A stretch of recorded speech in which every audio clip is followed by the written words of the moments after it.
when someone thinks of someone that is a master at a craft or a specific profession, usually they only think of the upsides, but there are often a lot of downsides.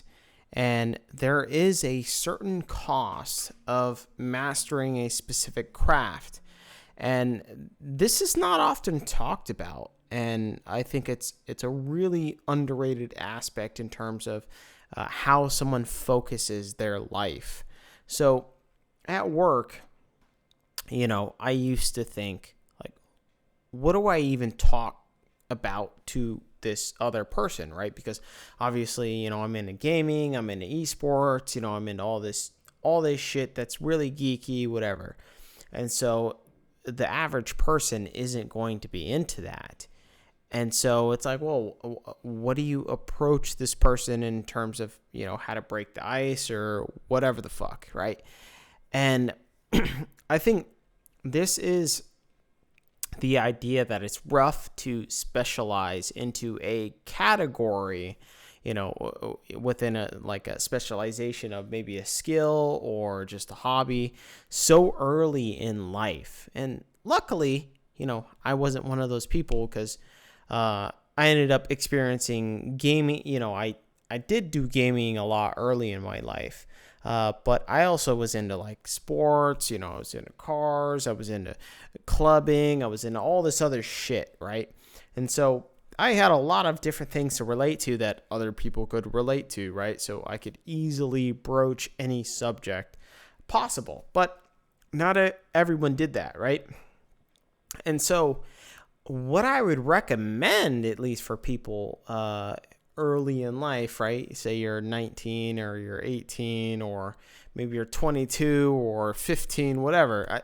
I would just say don't try and specialize in something so early because, first of all, you don't know whether you're going to like that subject at all anyways. You don't know if you're going to like esports 5 years down the road anyway. So, like, why would you go hard in esports? Why would you go hard in anything, in fact? You're just actually trying to discover what you like as a person, right? Just as yourself, just as knowing your own personality, your own tendencies, your own mind itself. You're trying to figure out who you are as a person. So I would recommend no one actually specialize so early in life and to limit your world scope or your relations in that matter.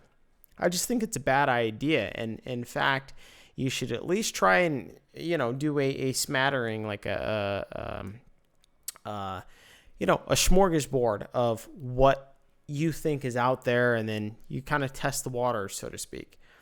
Now, as far as people that kind of had to try and specialize themselves and to fall into a narrow path and then try and make friends outside in the other world and whatnot, there are a couple techniques that you can do. In fact, I think that works quite rather well. And so one idea is when you talk to someone, you can then create hypothetical scenarios that you ask for them, for people to answer. It's just like, what if you were, I don't know, stuck in a movie theater and you had to only watch 4 different movies for the next 10 years? What movie would you watch? What 4 movies would you watch for the next 10 years? And it's these hypotheticals anyone can relate to, right? Or just like, what fucking superpower would you have? But also you have to have one negative superpower. One thing that is like your kryptonite, so to speak. What would be your superpowers and what would be your one kryptonite? And, it's like all these things anyone can relate to. You can ask anyone, and it's just going to be a fun and also to end up knowing their personality, so to speak, right? And it's essentially to get to know what they enjoy just as a person, because oftentimes, at least I find with myself, whenever I ask other people, just like, what's your hobbies? What do you like to do? Oftentimes, people don't even know how to answer that, which is, I think, frankly, it's quite sad because either one, it's that people are afraid to express their hobbies, which I'm never afraid to do. I just I like video games. I like esports. I like League of Legends. In fact, I create videos and stuff about League of Legends solely. I write about League of Legends, and, there's that. And I play a lot of video games, and I watch some anime or whatever the fuck, right? Like, I'm very truthful, but not everyone is so open and so blunt. And so as you ask people about their personalities in maybe a branch off way, then they open up to you and they say actually what they like, right? Like, it's like kind of a truth serum, so to speak.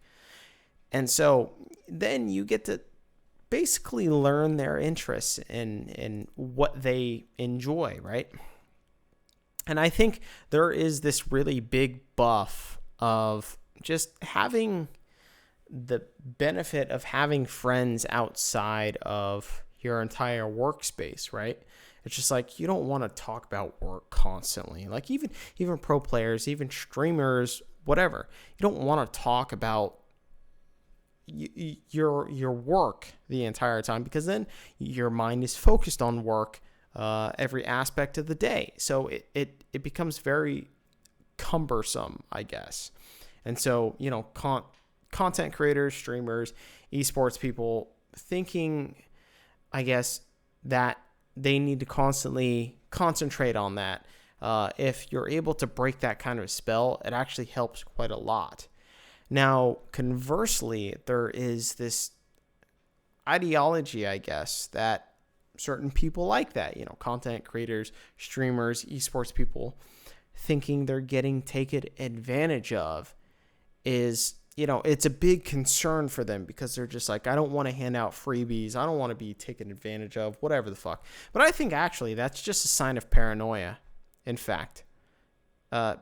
Because, in my mind frame, it's that I really don't care if you're trying to use me as a stepping stone. Yeah, it's fucked up, but it's not that I should concern myself with that, in fact, anyways, because also the reason why these people are concerned with that is because then that means that other person is going to get ahead of themselves, right? And so it's just like, well, now I'm helping someone be better than I am. And it's just like, I'm never concerned with that. I will, as I've said before in a lot of my other videos and whatnot, is that I've revealed a lot of my formulas of how to create videos, of how to do, content creation, how to write, etc., my thought patterns, all this shit. And you can use this in order to formulate your own channel, your own videos, your own articles, whatever the fuck. But you're never going to be me. You're never going to be better than me, in fact. You're never going to do me better than I can do me. And also, you're never going to be able to reinvent the way that Izento reinvents himself. So I'm not concerned with all these other motherfuckers, right? So this, I think, is a sign of paranoia in instance of content creators or streamers, etc. And it just doesn't make any sense to me, which is why I don't think largely anyone should be concerned with this factor of someone biting off of you, or someone trying to kind of climb the ladder through you, in essence.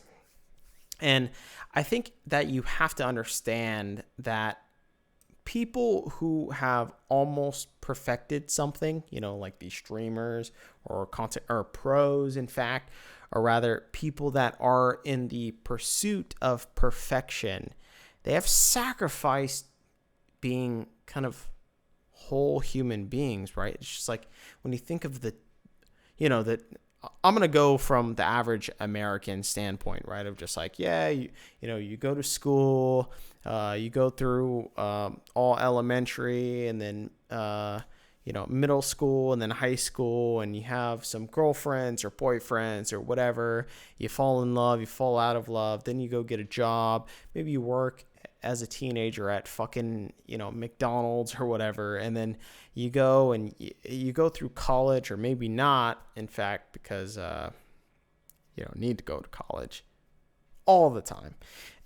And so you go through this typical human experience within North America or as an American. And then you view the other side of just like someone who has been an esports pro, like a pro player. It's like all they did was fucking play video games from the age of 10 to the age of 18. And they were just obsessed with video games, a little bit antisocial because of the nature of video games itself. And so they're going to lack in a lot of areas you would normally expect someone to be somewhat developed in. And so you have to take that into consideration when you view these people that are professionals or view someone that is truly great in any particular area. I don't give a fuck what it is. If they're a great lawyer, a great doctor, a great esports player, content creator, whatever, they're lacking a lot in terms of their holistic human experience. And it just as a general idea is that the higher you see someone in a profession, just know they've sacrificed a lot to get there, in fact. So, just as an overall approach to any of this, take it easy on pros, analysts, streamers, etc. when they do something very obvious to you, because maybe you didn't go super hard in a profession, or you didn't go super hard to be the perfect or the number one or the best at that specific category. Just remember that these people did. And so they had to sacrifice a lot in order to get there, which also means, too, that they sacrificed a lot of the social norms, a lot of just the regular aspects which make up the average person in terms of their personality and such. And so I think this is very lost, very forgotten when analyzing a lot of professional players or streamers. And I think it could go a lot of ways in terms of just remembering that in the back of your mind when approaching these types of specific figures within, the entire landscape as we know of esports or gaming.